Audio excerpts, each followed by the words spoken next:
2.0 Skin and Laser Clinic. 2.0 2.0 2.0 2.0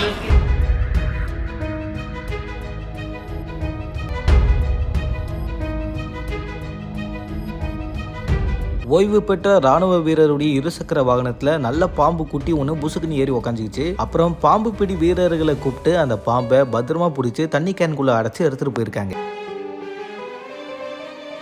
ஏன்பா நாகராஜ், இன்ஜின்குள்ள என்னையா check பண்ற? கும்பகோணம் மேம்பாலம் அருகே சாந்தி நகர்ல வாழ்ந்து வந்தவர் தான் ஓய்வு பெற்ற ராணுவ வீரர் ரவிச்சந்திரன். அவரு தன்னுடைய இருசக்கர வாகனத்துல மாலை பொழுதுல தன்னுடைய வீட்டுக்கு முன்னாடி நிறுத்தி வச்சதா கூறப்படுது. அப்படி நிறுத்தி வச்ச வாகனத்துல நல்ல பாம்பு குட்டி ஒண்ணு புசுக்குன்னு ஏறிச்சு. என்னடா இது, வண்டி எடுத்துட்டு வெளில கிளம்பலான்னு பார்த்தா பாம்பு உள்ள போய் ரெஸ்ட் எடுக்குதே, வேலைக்காகாது, சரி தீயணைப்பு துறையினருக்கு தகவலை சொல்லுவோம்னு சொல்லி தகவலை சொல்லியிருக்காரு. சம்பவ இடத்துக்கு தீயணைப்பு துறையினரும் வந்திருக்காங்க. அதுக்கப்புறம் கொஞ்ச நேரம் போராடி நல்ல பாம்பு குட்டியை நல்லபடியா வெளியில எடுத்து தண்ணி கேனுக்குள்ள அடைச்சு எடுத்துட்டு போயிட்டு அடர்ந்த வனப்பகுதிக்குள்ள விட்டுருக்காங்க. அவர் ஓய்வு பெற்ற ராணுவ வீரரா இருந்தாலும் குட்டி பாம்பு தானே கையில பிடிச்சிடலாம் பண்ணாம ப்ரொஃபஷனல்ஸை வர வச்சுதான் அந்த பாம்பை பிடிச்சிருக்காங்க. நாளை பின்ன ஏதாவது ஒரு பஞ்சாயத்துனா தகவலை தெரிவிச்சு உரிய ஆட்களுக்கு இன்ஃபார்ம் பண்ணி ப்ராப்பரா ஹேண்டில் பண்ணுங்க. இந்த தகவலை பத்தி உங்களோட கருத்துக்களை தினேஷாக என் கூட கமெண்ட்ல தெரிவிங்க.